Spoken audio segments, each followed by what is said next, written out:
As the summer months continue to draw near, NASCAR's silly season continues to heat up.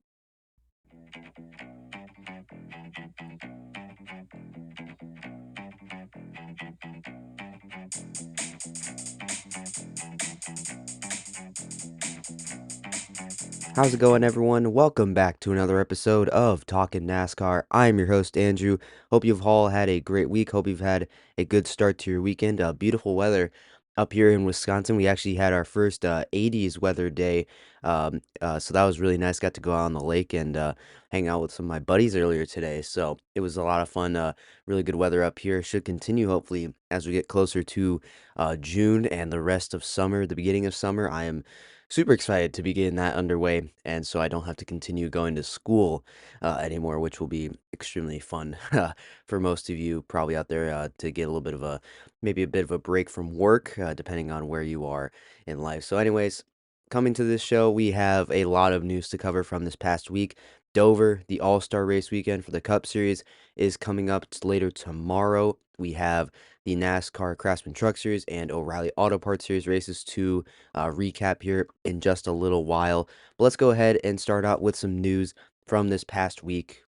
A couple days ago, we had our top five NASCAR Cup Series fan vote drivers revealed for the NASCAR All-Star race. So, just to refresh your mind on this year's All-Star race, there will be all 36 cars will be competing in the beginning portions of this year's race. However, for the third segment, the third and final segment of the race, the top 26 drivers will be, 26 drivers will be selected to run a 200 lap main event consisting of last year's winners and previous champions from the sport and this year's winners as well. So 19 drivers have already been locked in that regard. So 7 drivers will be left to fill out the rest of the order. One of those spots will belong to a fan vote winner. And right now, the top 5 drivers in that regard are Alex Bowman for Hendrick Motorsports, Chris Buescher for RFK Racing, Noah Gragson for the 4-car Front Row Motorsports, Ryan Preece for RFK as well, and then Connor Zilisch for Trackhouse Racing is also in that top 5 mix as well. But other guys like Daniel Suarez and guys that have not won a race yet so far this year and did not win a race last year, they are all also in that conversation as well. And then those other 6 spots will belong to drivers who in the first 2 segments have the best average finishing position at the end of those 2 stages. So a little bit of a different format for this year's NASCAR Cup Series All-Star race. If you are a listener that has watched several other NASCAR Cup Series races, All-Star races in the past before, usually what NASCAR does is they have a All-Star race open, which is all the drivers that would qualify for the fan vote and have not met the criteria to automatically qualify in for this year's All-Star race. They would all be into the open, a little race, maybe like 50-ish laps, depending on the track. That would, the top 2, I believe, would get into the main event, and then the fan vote winner would obviously get them into there as well. So 3 drivers would usually be picked to run in the main event. At North Wilkesboro, they took 2 drivers because it was a much shorter track. They couldn't put as many cars out on track. But with this being at Dover, a little bit of a bigger track, higher banking, so they can get more cars out there. So they're gonna bring 7 cars out onto uh, Dover to fill out that rest of the field for Sunday's race tomorrow. So there you go, top 5 fan vote drivers right now: Bowman, Buescher, Gregson, Preece, and Connor Zilisch. So that winner will be announced, I believe, tomorrow before the green flag is thrown for the third and final stage of tomorrow's All-Star race. Denny Hamlin will be on the pole. He won the pole earlier today in the Mechanics Pit Crew Challenge, but it was Zane Smith's team, excuse me, for Front Row Motorsports, who his pit crew had the fastest time. I believe they took home $1,000, I believe, maybe 10,000. I can't exactly remember the exact dollar figure. So congratulations to both those teams on getting the pole and the Mechanics Pit Crew Challenge win there for Zane Smith's team. Moving on, this past week, 3 NASCAR Cup Series teams from all 3 manufacturers were all in attendance this week at Iowa Speedway for a Goodyear tire test. Austin Dillon for Richard Childress Racing was representing Chevrolet. Noah Gregson for Front Row Motorsports was representing Ford, and then Tyler Reddick from 2311 Racing was representing Toyota. So all three manufacturers were represented with one car out there on track. So another Goodyear tire test was held this weekend for the just a little bit under a mile oval in Iowa.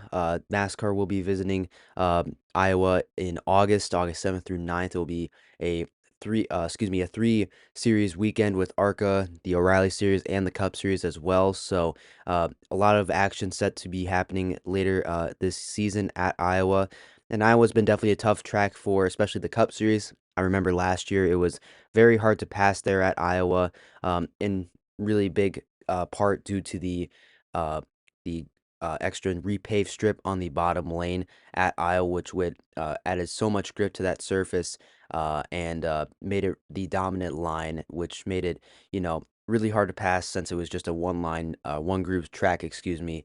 So it made it very difficult to pass. So hopefully Goodyear is maybe figuring out a new tire that will hopefully widen out the groove a little bit more and hopefully improve the racing when it comes to the NASCAR Cup Series when they return to Iowa later this season. Moving on this week, we also got some information about the 2027 schedule for the NASCAR Cup Series and possibly the O'Reilly Auto Parts Series as well. Last weekend, it was Watkins Glen being moved their date back to the fall in the Chase in September. So we got our first little bit of news confirmed about the schedule. This week, a couple days later, Jordan Bianchi of The Athletic posted on X that NASCAR is closing on a deal to potentially return to Chicago for a Chicago street race in 2027. This year, NASCAR will not be racing on the streets of Chicago. They'll be taking a 1-year hiatus from the streets of Chicago, but will instead be moving out to Chicagoland Speedway, the mile-and-a-half oval just south of Chicago, not in downtown Chicago. I believe it's in Joliet, Illinois, if I'm correct. I may be wrong on that. Apologies.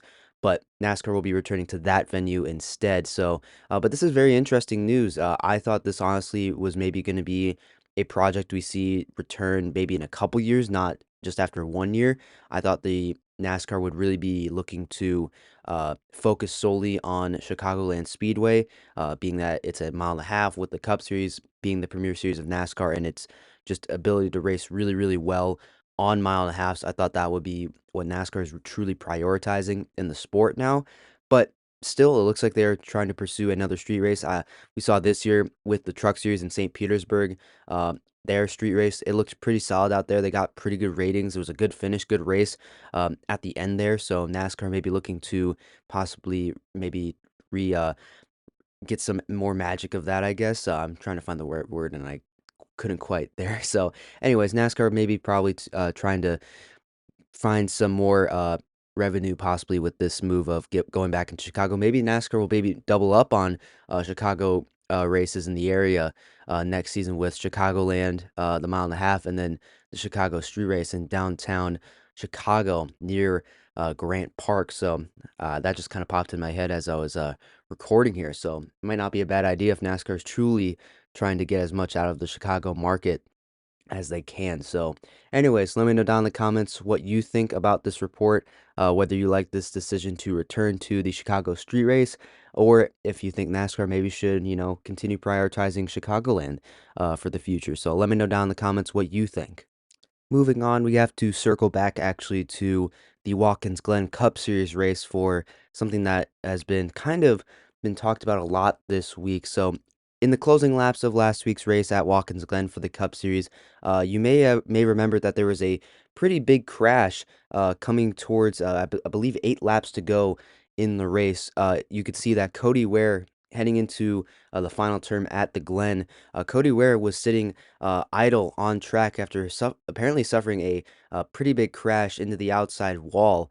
And Fox on their television broadcast did not show any alternate angles, any replays of it, and that was kind of a common thing throughout this race. They were really focused on the leaders and many of the battles out on track, but we didn't get to see a Josh Berry spin, an incident with Carson Hocevar. We didn't get to see Cody Ware crash into that wall there, but what we were not told in the moment is that the Cody Ware caution was, or the Cody Ware crash, excuse me, because there was no caution. It was a massive impact. I mean, when Cody Ware spun coming to the final turn, down the little back, a little straightaway there, coming off of the carousel, he just hit the wall really, really hard, the guardrail out of the sand trap really, really hard, and actually damaged it pretty severely. And NASCAR did not throw a caution, and Mike Ford, NASCAR communications director, on the Holler Talk podcast, said that they just didn't have an angle for it, and so that's why they did not throw a caution. Fox didn't give them Fox didn't show any angles on TV either. So it was just very they just had no angle. None of the officials on track had an angle for Cody Ware being idle there on track in a pretty dangerous position, and that wall being heavily damaged. So I mean, if another car rammed into that area even one more time, it probably would have given way and that car would be continuing to move through that wall and not be stopped. So that was a humongous safety hazard. So, in response to that, though, Mike Ford did say that NASCAR is developing a new system that uses the G forces that that the car, absorbs when it hits a wall or hits something that will, allow the officials in the booth or out at the track to analyze that data and say that, oh man, that was a pretty hard hit. Maybe we should throw a caution for that if they don't necessarily have the angle for it. So, my reaction to that is, I really don't care. I don't really see the point in that when it probably is much, much easier just to, keep better eyes because you're going to have so many different directors, especially at a road course. I think it'd just be a simpler solution to get more people around there instead of continuing to, develop a new technology that may not work nearly as good as just human eyes when, Cody Ware, I mean, was stopped pretty blatantly on track. And I mean, Fox, in one of their pictures of showing the battle between, I believe it was Gibbs and Connor Zilic, you could see Cody Ware on the bottom of the screen just sitting there, and the drivers having to go around him and navigate through all that carnage that went down in that little section. So, I mean, I think it's just far simpler to, just put more people there and get more camera angles, do things like that instead of trying to develop a new technology or something like that. I don't get it, and I personally don't care. And I think this is mostly just a road course problem. You wouldn't see this at an oval because I mean the oval doesn't nearly have as many twists and turns. Some of the time, some of the foliage that road courses have, like Watkins Glen, like Road America, for example, with all the trees and landscape that they have there, it is much harder to see. I will give him that, but I still think it's just a little bit simpler to go with something else, get more camera angles and more people, more race officials. I don't know. I might be rambling at this point. I truly don't know. So, anyways, that's my reaction to kind of the Cody Ware discussion going on here. This was a similar thing actually last year too at the Chicago street race. Cody Ware hit a concrete wall pretty hard, severely damaged that race car. Cody Ware was fine, thank goodness for him. It was pretty severe damage. Like the dashboard was knocked out of place. Cody Ware said like his seat was moved. I'm pretty sure. He just flew through the tire barrier at one of those concrete walls and completely destroyed his race car. And yet no caution was thrown, and Cody Ware could not move.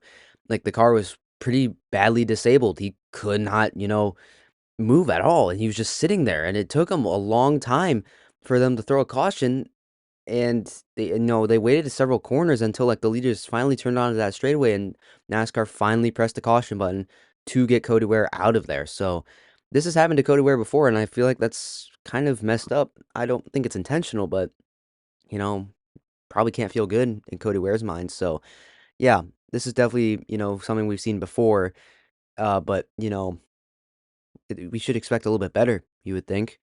NASCAR probably should be able to, be able to identify anything like this, especially on a road course. But anyways, I might be rambling at this point, so I'm gonna go ahead and move on to the next topic here. Let me know down in the comments though what you think about this crash and what Mike Ford possibly said about a solution.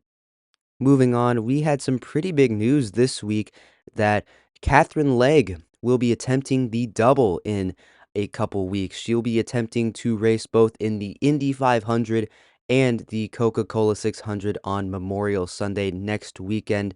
Uh, Very historic stuff. I believe she will also be the sixth driver to attempt this and could be the sixth driver to ever successfully complete this. Catherine Legge will also be looking to become the first female racer to complete the double in history. So a lot of record breaking for Catherine Legge coming up very, very soon. So I'm rooting for Catherine Legge. I've been seeing a little bit of some backlash, I would say, on social media about some of this unfair opportunity that she's getting. I guess in the context that she's getting this opportunity because she has sponsorship and that she's a woman. So, and my reaction to that is that I don't really see it that way. And I think that if Catherine Legge completes this, not only is it incredible that she's, the first female to do this ever. I think it's, that's pretty impressive herself because no one else has been able to do that. But only becoming the sixth driver to do that, it's still very impressive. And Catherine Legge is one of them, I think is very impressive. And if she's able to, finish both the Indy 500 and the Coca-Cola 600, that'll be incredible. I think it truly would. I think that's like just doing that is a lot in one day. Run a 500-mile race at Indianapolis, one of a pretty tough track, and you got to do a 600-mile race later that night in Charlotte. You got to take a flight from Indianapolis down to Charlotte, and you got to still do the race. I mean, that's still extremely tough. So this is no easy feat, and that's why only a handful of drivers have truly been able to do this. So I'm rooting for Catherine Legge. I truly am. You know, I have been, a little critical of her ability and some things that has happened out on track, especially when it comes to the NASCAR side of things over the last couple of years. But I will give her this, and I've said this before that she's improved a lot. She's improved a lot from when she first made her Cup Series debut last year at Phoenix. She's made some improvements, and she's become, a driver that isn't a liability out on track or a problem that will get in the way. She isn't that anymore, and I don't think she will be doing that at Indianapolis, and I don't think she'll be doing that at Charlotte either. So I think it's a great opportunity. I think it's a great mission, a great goal, a noble cause. I wouldn't say noble cause, but you get what I mean. It's a very exciting opportunity that Catherine Legge gets to have. So I'm rooting for Catherine Legge. Good luck to her, and we'll see how she's able to fare in becoming the first female and the sixth driver to ever complete the double of competing in the Indy 500 and the Coca-Cola 600 next weekend on Sunday. So all eyes will be on her next weekend. So good luck to Catherine Legge in this opportunity. Before we get to the silly season news of the week that has been really heating up over the last couple of days, we have to recap the Craftsman Truck Series and NASCAR O'Reilly Auto Parts Series races from Dover today and yesterday. Starting with the Truck Series, Kyle Busch picks up his first Truck Series win of the season, dominating fashion, by the way, as well. One stage one, one stage two, won the race, started from the pole. Looked like a vintage Kyle Busch race, and over the last couple, days, or like just this past week even, we've seen a lot of speed out of Kyle Busch. I mean, I think he was fourth fastest in practice. He was up front a good amount in qualifying. I believe he qualified towards the front, if I'm not mistaken. Last week at Watkins Glen, he had a pretty solid finish. Texas, he showed some really good speed, but, kind of threw it away at the finish, but that's irrelevant overall. So we're seeing some Kyle Busch speed starting to return, and Andy Street being at the helm of his Cup pit box really might be turning things around for Kyle Busch. So another good example of that here in the Truck Series race for Spire. Ty Majeski ends up in second place, qualified second, finishes second in the race. Lane Riggs in third. Caden Honeycutt and Christopher Bell would round out the top five. Brandon Jones in sixth place, Christian Eckes in seventh. Corey LaJoy driving for Calling in eighth place, Jake Garcia in ninth, Justin Haley in 10th place for Calling as well. Stuart Friesen, Chandler Smith, Brendan Queen, William Sawalich, and Grant Enfinger would round out the top 15. Ben Rhodes also in 19th. Ross Chastain also in the field as well, finishing in 18th. Looking at everything else, Clint Boyer was also in the field for this race, finished in 29th, 19 laps down, driving for Calling in the 25 truck. I believe he got caught up in a crash, so spent some time on pit road getting damage repaired. So unfortunate for Clint Boyer. It just seems like now, every time that that 25 truck gets an interesting name in the truck, something bad always happens. So, yeah, very unfortunate for Clint Boyer, but good to see him back out in a truck. We saw him last year in Spires equipment at Nashville, and that was pretty funny. He had a funny interaction on the radio with Kevin Harvick. Fox was able to record it. I believe I saw a video of it on social media this morning. It was very funny. So that's something that brought a smile to my face early in the morning this today, so that was pretty cool. And then Daniel Hemrick and Carson Hocevar both in 30th and 31st. And before I move on to the O'Reilly Auto Parts series, I do have to talk about one more thing from the Truck Series race, and this is something I didn't really want to talk about. I was hoping maybe I wouldn't have to talk about this until maybe later on in the week, but I might as well talk about it now. Natalie Decker was also in the field for this race, driving for Team Rayum in the 22 truck. And once again, there is another wave of controversy and discussion going around her and her performance this weekend. Once again, Natalie Decker ends up in 34th in this race. Uh, Driving for Team Rayum. She had a restart violation, I believe, early on in this race. Spent several laps down, and you know, some drivers, or excuse me, some people on social media were able to uh, record the radio transmission that she had with her team, and I won't play it, but from what I could hear, it just sounded like a really rough time for Natalie Decker. She was very upset. It sounded like she was talking about possibly just not being able to handle this situation right now. She doesn't want to race trucks. She's just worried about the reaction that she's gonna have to deal with on social media, which is very something you don't hear a lot about in NASCAR. So a lot of interesting things happening from Natalie Decker in this race, and it just created another uncomfortable discussion that I and several others are having to talk about here. So I will give credit here real quick to Eric Estep on YouTube. I listened to his podcast about this situation, and I think he described it in a really eloquent way. And I'm not going to repeat it necessarily. Oh, am going to kind of repeat it in this way. So my reaction to that is just this another meltdown from Natalie Decker. We've seen this before. We saw it earlier this year at Daytona, where she had kind of an Arca brakes situation with Sam Mayer off turn four. She had another meltdown on the radio about it, and this raised a discussion about NASCAR's approval process. And I don't necessarily think this is going to be enough. I think this situation could, bring that discussion back up again, just specifically about Natalie Decker, which, I don't think is very cool to see at this point. So regardless, it's just very sad to see, very uncomfortable, and it's something that we've seen before. She's made a name for herself in the sport, I would say, given herself like a bad rep for making a lot of mistakes, had a lot of low lights. She's had some shining moments as well. I remember in truck, she had a top 10 at Daytona.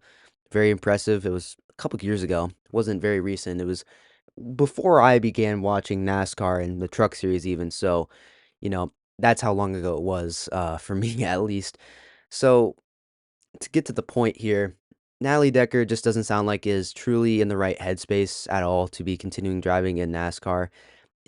Recently she's been making select starts ever since she became a new mom. I believe she had her first child a little bit less than a year ago, maybe a little bit over a year ago. And since then she's made some handful of starts, select starts, and you know, the two ones that will define this kind of period for Natalie Decker is this one and probably Daytona. And it's just about her outbursts on the radio and her, low light moments. So, and, I want to refer back to her referring back to how she's going to have to deal with the situation on social media. You don't hear that out of drivers very often. And it doesn't sound like to me that Natalie Decker, as a professional race car driver, is, quite ready, I would say, or even in the right headspace, the right point of her life to continue racing in NASCAR. I mean, she's a short track racer from Wisconsin. She's been racing for a long time, and knows a lot more about racing than I do, just as a podcaster that I am. So, you know, I think I can agree with Eric Estep on this one that it's probably healthy for both her and the sport that she just maybe steps away for a little bit, takes some time to focus on the things that, are in front of her right now. She has a family, she has a new kid at home, a young one. So she maybe just needs to focus on that. Like for herself, it would be healthy for her to step away from this kind of toxic environment that has been created around her, which I don't think is entirely fair. I really don't think it's fair. And I on this show, I think I've kind of been critical of her. And to be fair, I think it's mostly I in my defense, I think that I've been critical of her on track performance and not really more so her character because I really don't have a problem with her character. But I think it's just right now her driving ability and just everything that's going on with her in her life. It's not the right position for her to be in to be driving in truck series right now or any sport or any series in NASCAR right now. So, and for the sport, it would just be better for her to not have her and possibly to, you know, get rid of this just bad media going on right now in several different areas. I know there's several other topics like just then NASCAR's approval process, but there's also just other social constructs and social discussions that are being debated right now because of her. And NASCAR doesn't need that right now because over the last 12 months or so, they've had a ton of bad media surrounding the antitrust lawsuit. So NASCAR doesn't really need this right now. And I don't, and I'm not trying to completely crap on Natalie Decker here because I don't think it's entirely warranted. I really don't think it is. But I think for this solution or for a solution here for Natalie Decker here, who had to retire from this race only a couple laps in because she was just overwhelmed by everything. It just may be better for her and the sport for her to walk away. So I hate to, say that or repeat things that have been said like that, but I think it might be true. And I mean that in the most respectful way possible for both Natalie Decker and for the sport. So I'm hoping maybe something will become better of this situation, I guess. Will something good will happen from this, I guess. So anyways, didn't want to really have that discussion here about this, but I'm hoping the best for Natalie Decker moving forward. Let's go ahead and move on, though, to the NASCAR O'Reilly Auto Parts Series. Corey Day picks up his second career victory at Dover earlier today. Made a pretty spectacular pass, passing his Junior Motorsports teammate. It's a Hendrick Motorsports Alliance with Hendrick and Junior Motorsports, passing Justin Allgaier for the win. Congratulations, Corey Day. Started up in third place, and Dover is a very difficult track, and it's very impressive to see him as a rookie and a fairly inexperienced NASCAR driver in particular having a lot of success here. So very impressive from Corey Day. Allgaier in second, Sam Mayer in third place, William Sawalch in fourth, Austin Hill in fifth place, Brandon Jones in sixth place, Carson Cavapel in seventh, Ryan Sieg in eighth, Sammy Smith in ninth, Anthony Alfredo in 10th, Brandon Poole in 11th, Austin Green ends up in 12th. So, how about Austin Green? Two back to back very solid finishes. He had a top 10 last weekend at Watkins Glen. Another tough track for him at Dover as another full time rookie this year. Ends up in 12th. Ross Chastain, the pole sitter for Junior Motorsports, in 13th, Raja Caruth in 14th, and Jeremy Clements would round out the top 15 in the 51 car. Sheldon Creed was also outside the top 15 in 18th. Brent Cruz in 22nd. Jesse Love in 23rd in this one as well. Both Jesse Love and Raja Caruth were kind of tangling and battling very aggressively in this race. Once again, Taylor Gray ends up in 32nd. Parker Retzloff got involved early on in a pretty big crash along with Jeb Burton, and they both end up in 37th and 38th, excuse me. But Corey Day would end up picking up the victory for his second of the season and his second of the career. I believe that moves Corey Day up into fourth place in the current NASCAR O'Reilly Auto Parts Series standings right now. And looking at the standings for the truck series, excuse me, Caden Honeycutt has a 38-point advantage over Chandler Smith and a 39-point advantage over Lane Riggs in this one as well. So Gio Rogero is in fourth place, Majeski in fifth, Eckes in sixth, Ben Rhodes in seventh, Jake Garcia in eighth, Stuart Friesen in ninth, and then Tyler Ankrum, the last driver in the chase. Corey Heim is still only out by 2 points, even though he hasn't run nearly the amount of races that these full-time regulars had all ran this year. So um, just demonstrating how good Corey Heim is, I guess. But with this win, Corey Day definitely has spiced up the NASCAR silly season situation. We'll get to him in just a moment. For him and Hendrick Motorsports, very interesting situation in terms of who could be driving the 48 car next season. But before we get to that, some other silly season news. Ricky Stenhouse Jr. has signed a new contract extension with Hayek Motorsports. It's a multi-year contract extension. Ricky Stenhouse Jr. is having a bit of a tough year with Hayek Motorsports right now.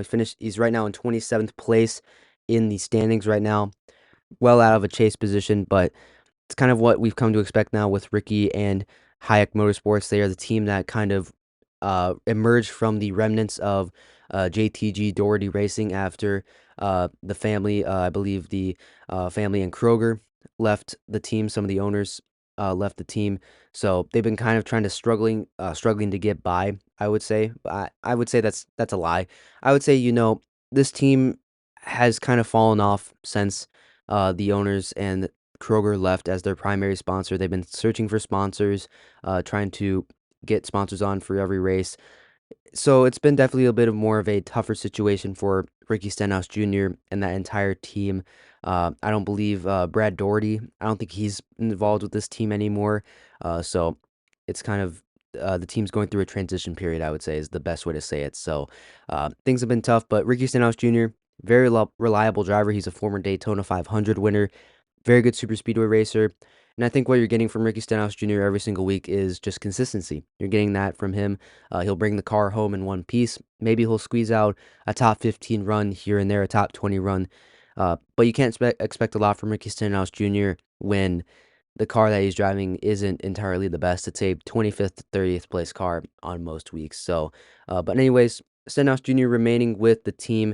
I honestly thought that Hayek Motorsports would be a team that may be looking to sell a charter, possibly to RFK, but I guess not, because I guess they will be sticking around the sport for a little while longer with Ricky Stenhouse Jr. moving forward.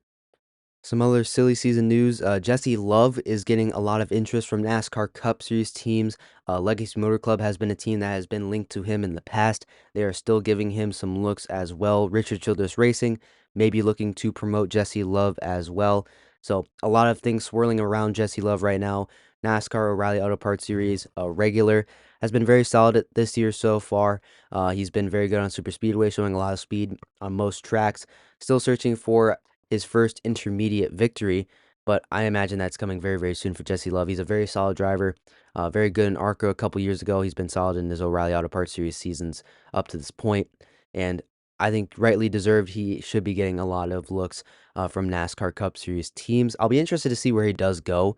I'm very interested to see if Legacy Motor Club truly pursues him, or if he'll maybe stick with RCR moving forward, because he does possibly have an opening in the Cup Series coming very soon, either from Austin Dillon maybe heading into retirement, or maybe Kyle Busch leaving the team after this season as well. But we'll get to him in just a moment. So moving on, though, also have some other silly season news surrounding Riley Herbst and 2311, or excuse me, and Legacy Motor Club. It does sound like Riley Herbst is the leading candidate to fill out the third full-time car that Legacy Motor Club will expand to, according to The Athletic and Jordan Bianchi, the insider for The Athletic on NASCAR. So sounds like Riley Herbst will be the new third full-time driver over at 2311 Racing. And with that, it does sound like that Corey Heim is the top choice to move into the 2311 Racing number 35 car full-time next season. So news surrounding Toyota and their two teams moving forward. Spire Motorsports, it does sound like they are trying to possibly re-sign Daniel Suarez to a new contract. Suarez is on an expiring deal as well. Spire is also trying to possibly retain Michael McDowell. They seem very satisfied with their current lineup right now, with Hocevar, Suarez, and McDowell. They've had a lot of speed so far this year. Suarez is currently in a chase position right now. Carson Hocevar got his first victory of his career and of the season at Talladega. He's well inside the chase at this point. So the team's looking very solid. McDowell's been the one that's really underperforming, but even still, he's shown some speed at times. He's looked good at Watkins Glen this past weekend. So the Spire not looking to change too much with their current lineup at this current moment. Possibly looking to retain Daniel Suarez moving forward. RFK still looking for a third charter, but they are in quite a dilemma with having three full-time drivers, all capable of driving in the Cup Series with Buescher, Keselowski, and Ryan Preece, but they have very limited options on possibly expanding to a new charter. Ryan Preece and Chris Buescher's contracts are up. Kroger, the anchor sponsor for their team, is also up after this season. So a lot of things are moving around over at RFK for Brad Keselowski and Jack Roush. Who are they going to be able to retain? Are they going to be able to add a third charter? A lot of questions surrounding that team right now. And then finally, a big new rumor that has burst onto the scene over the last couple of days. Hendrick Motorsports may be looking to possibly replace Alex Bowman after this season and move to a new driver in 2027, with leading candidates being Corey Day and Connor Zilisch, possibly. I will talk about Connor Zilisch in just a moment, and Corey Day as well. But Alex Bowman, it's been a tough year for him. He's missed several races due to vertigo. Only just came back at Bristol a couple weeks ago. Hasn't been able to make up very much on the cut line. It looks like it's been kind of hit or miss from Alex Bowman when it comes to good top 10 speed. And it's been a thing now for the last couple years that Alex Bowman has not been able to win consistently, while his teammates of William Byron, Chase Elliott, and Kyle Larson have been able to win several times and have been competing for the championship. So we've gotten to a point now where we come to know what Alex Bowman is in the NASCAR Cup Series, that he's a good driver, to be sure. He's a very consistent driver. He's got good sponsor support with Ally, who really like him, who are a big part of Hendrick Motorsports and their sponsorship. And but beyond that, there's not much else to Alex Bowman other than that he's a pretty solid and consistent driver. But with all the injuries he's had over the last couple years, it's starting to raise questions if Alex Bowman's still able to do that at a high level. Is he still able to be a consistent enough driver to make the chase? Just barely, because that's what he did last year on points. He didn't win a race. He pointed his way in, and he just hasn't won a race though since 2024. So we're still waiting on Alex Bowman. Can he get another win? Can he show up later on this season and truly prove to Hendrick Motorsports that he has a future with the team? But regardless, things are going to be very interesting for Alex Bowman. I just mentioned the candidates, Corey Day and Connor Zilisch. Connor Zilisch is a very, I would say, outside the box option for Hendrick Motorsports. Right now, he does have a contract with Trackhouse Racing, but he does have experience with being in a partnership with Hendrick Motorsports. He drove for Junior Motorsports in the O'Reilly Series, which leases engines from Hendrick Motorsports, gets support from them. They help the team get their Cup Series entry going for Junior Motorsports. So Hendrick Motorsports knows Connor Zilisch very well. They also were helping out Connor Zilisch with a little bit of sponsorship, I believe, in both the O'Reilly Series and the Craftsman Truck Series. So Connor Zilisch has a relationship with Hendrick. I wouldn't be surprised if maybe eventually down the line, Zilisch maybe finds himself over at Hendrick Motorsports. I don't think it's out of the realm of possibility. But for him to be over at Hendrick so far after this season, this season has been kind of rough for him. It's been a tough rookie season. Hasn't been extremely impressive. He struggled with a struggling Trackhouse team that's going kind of through a rebuilding phase, according to Justin Marks, the owner. Hendrick Motorsports would have to buy out his contract and maybe even get him a shot in one of their rides, which is a very interesting move they would have to do to get Connor Zilisch in their car. But for Corey Day, a guy that they have in-house in the O'Reilly Auto Parts Series, who I just mentioned, picked up his second career win and his second win of the season at a very difficult track, beating some Cup Series guys and O'Reilly Series veterans like Allgaier and Sam Mayer. It's starting to raise questions. Is Corey Day ready to maybe jump up to the Cup Series and replace Alex Bowman? It'd be crazy. Corey Day's only had one full-time season. He's currently in that one full-time season in NASCAR, and besides that, he's made select starts. But we've seen this out of Connor Zilisch, who ran only one full-time season in NASCAR and then jumped up to the Cup Series. with Trackhouse. Ran select starts before that. Could we be seeing the same thing out of Corey Day? I think we could be. Corey Day, is he ready? I don't know. But with how the NASCAR Cup Series car is so very different from the O'Reilly Series, the good thing for Corey Day would be to get him experience full-time in the Cup Series, watch him struggle for a little bit, but eventually he may find that stride in the Cup Series car by getting him that full-time experience in that seat. So that is definitely a very big option, a very big possibility moving forward for Hendrick Motorsports and the future of that 48 car. Do I think that Hendrick Motorsports will possibly replace Alex Bowman after the season? I think they will. I think Alex Bowman has, sealed his fate with the team at this current moment. Unless Alex Bowman proves himself later on after the second half of this season, if he's able to win a race, if he's able to show consistent top 10, top 5 speed maybe, and maybe he's able to make a good effort at the chase, get into the top 25 in points, we could be talking about this again later down the line if Alex Bowman has proved himself to stay in that 48 car. Right now, I'm leaning towards no, but it's still up for possibility, being that Alex Bowman has not raced nearly as much as some of his Hendrick Motorsports teammates due to that back injury and due to the vertigo. He just hasn't. I just don't think we have seen enough of Alex Bowman so far this year to give a definite opinion on him yet. So that's a very big discussion. A lot of silly season rumors have really kicked up over the last couple of days. Silly season is heating up as we get into the summer months.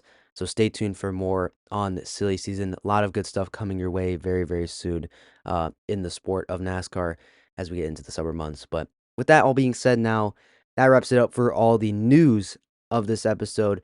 Had to fly through it a lot, has a lot to cover, but now it is time to move on to the final segment of today's show, my NASCAR Cup Series Power Rankings post Watkins Glen edition. Let's go ahead and see where your favorite driver wound up.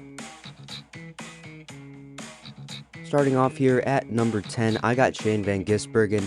I mean, I talked about it all last week after he won in dramatic fashion at Watkins Glen. Running down from over 26 seconds back was incredible what SVG did, so he gets a spot up here in the top 10. Will he stick in the top 10 for very long? I don't know. It all depends on what he does at Dover. I'm not expecting a whole lot from SVG, but we've come to know SVG as the road course ace and the true dominator of the track type in the NASCAR Cup Series right now. And he is the favorite to win every single road course when we go to them in the Cup Series right now. So I got Shane Van Gisbergen at number 10. At number 9, I got Christopher Bell. Qualified really well at Watkins Glen, but just didn't show speed at all in this race when his Joe Gibbs Racing teammates like Gibbs and Briscoe, who we'll get to in a second, all finished up inside the top 5. So it was very disappointing from Bell, but he did show some speed at Texas, just unfortunately got caught up in someone else's mess. Has had a lot of bad luck this year. I think Bell is still a top 10 driver, and we're heading to Charlotte in a week or two, 2 weeks, a track that he's done very well at in the past. So I'm expecting Bell to do very good at Charlotte, maybe as a turning point in this season. I still think that he is a top 10 driver in my opinion though. So I got Christopher Bell at 9. At number 8, I got Ty Gibbs back up inside the top 10. Ty Gibbs looked very good. He was battling up front with Connor Zilisch at the end, looking for his second career victory in this one as well. He looked very good. He's a very good road course racer. We'll see how he does at Dover. His Joe Gibbs Racing teammates of Hamlin and Briscoe have done very well here on the concrete, so maybe something similar will happen for Ty Gibbs. He won his first race on a concrete oval at Bristol, so maybe some of that will translate to Dover. Maybe we'll see. We'll see how Ty Gibbs does, though. I have him at number 8. At number 7, I have his other Joe Gibbs Racing teammate of Chase Briscoe. Finished up inside the top 5 at Watkins Glen. Has looked very solid over the last couple weeks. He's climbed back up inside the Chase conversation. Right now, he currently finds himself just a 6 points behind Shane Van Gisbergen at this current moment, but he's looked a lot better from where he started so far this year. Showed a lot of pace at Watkins Glen, qualified up front, finished up front as well. So I got Chase Briscoe at 7.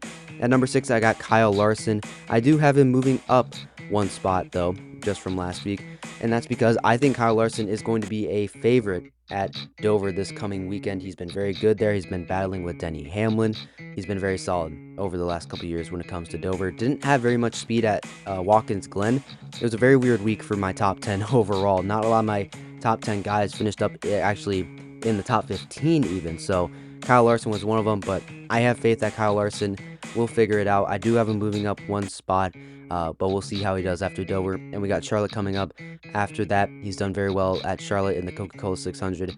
Now maybe that he's focused on only Charlotte and not the Indy 500, maybe things will be a little bit better for Larson this go around. So I got Larson at 6. Number 5, I have Chase Elliott. Similar to Kyle Larson, didn't show a whole lot of speed at Watkins Glen, a track where he's won in the past. He just didn't show me a lot, but he did win Texas. He was very solid there. Showed me a lot of good consistent pace. Just this weekend at Watkins Glen was not one of them, so I do have him dropping down 2 spots from number 3 to number 5. At number 4, I got Chris Buescher, moving him up a couple spots up to number 4, up 2 spots. Buescher finished just outside the top 10. He was a strong contender here a couple years ago at Watkins Glen. Has shown good pace over the last couple weeks. He had a top 5 result at Texas, another good result at Watkins Glen. Very consistent. He's going to be looking to possibly get a fan vote into the All-Star race and possibly even race his way into the All-Star race at Dover. So we'll see how Buescher does. I have him at number 4. At number 3, I got Ryan Blaney. Blaney as well had a pretty solid day at Watkins Glen. Qualified up front, was with his Penske teammates of Logano and Cindric in this one. Blaney's just been very solid at pretty much every single track that we've gone to, mile and a half, short tracks, road courses, super speedways. You can expect Ryan Blaney to do very, very well and be towards the front of the field on most weeks. So I got Ryan Blaney at number 3. Heading to Dover, we'll see how he does. Coca-Cola 600, he's won there in the past. Some good tracks coming up for Blaney in this next stretch of the schedule. So I got Blaney at 3. Number 2, I got Denny Hamlin. Finished 16 at Watkins Glen. Hamlin is not a road course racer by any means, and we all know that. I didn't predict Denny Hamlin to stay inside the top 10 after Texas, and I was pretty much right. Still, 16th place for Denny Hamlin is not bad. He was really good at Texas, was battling with Chase Elliott. Heading to Dover, he won there last year. He won there the year before that. Joe Gibbs Racing has done very good at the Monster Mile at Dover, so I think that success will carry over for Denny Hamlin and that number 11 team. I have him at 2. And finally, at number 1, I have Tyler Reddick. Finished up inside the top 5 at Watkins Glen, was another strong contender. Even though early on it did not look like Tyler Reddick was going to be a contender, it looked like he did not have the speed, but he figured it out as the race went along. And that's what Reddick has done this entire season so far this year. He figures it out and gets pretty solid finishes. So Reddick will be at number 1. We'll see how he does at Dover. Don't expect a lot, and we'll see how he does even possibly at Charlotte, another mile and a half where he's done very well at in his career and so far this season. So there's my top 10. Number 1, Tyler Reddick. Number 2, Denny Hamlin. Number 3, Ryan Blaney. Number 4, Chris Buescher. Number 5, Chase Elliott. Number 6, Kyle Larson. Number 7, Chase Briscoe. Number 8, Ty Gibbs. Number 9, Christopher Bell. And number 10, Shane Van Gisbergen. That's my top 10 after Watkins Glen, heading into the All-Star race at Dover this coming weekend, the Monster Mile. We'll see how the power rankings look after this weekend. So let me know down in the comments. Do you agree with my top 10? Do you not? Who should be higher? Who should be lower? Let me know down in the comment section below. Wow, that was a lot that I had to cover in this one. Sorry if I maybe rambled in some points of this episode, but that's what happens when you got a lot to cover and you have so long that you want to, fit this all into one episode. Over almost 50 minutes, excuse me. It's been a long time since I've had one of these episodes where it just drags a lot. Hopefully it didn't turn into one of those where I was just rambling the whole time. So anyways, thank you all so much for listening to this one. Let me know down in the comments if you like this episode, maybe what I should improve on when it comes to recording these episodes. I'd love to hear it as well. I will gladly take any feedback from anyone on any podcasting when it comes to that. So thank you all so much for listening. I'll see you tomorrow for the Dover All-Star Race recap. I still don't know how to do these outros, but maybe I'll get there one day. And I'll see you in the next episode, everyone. Take care.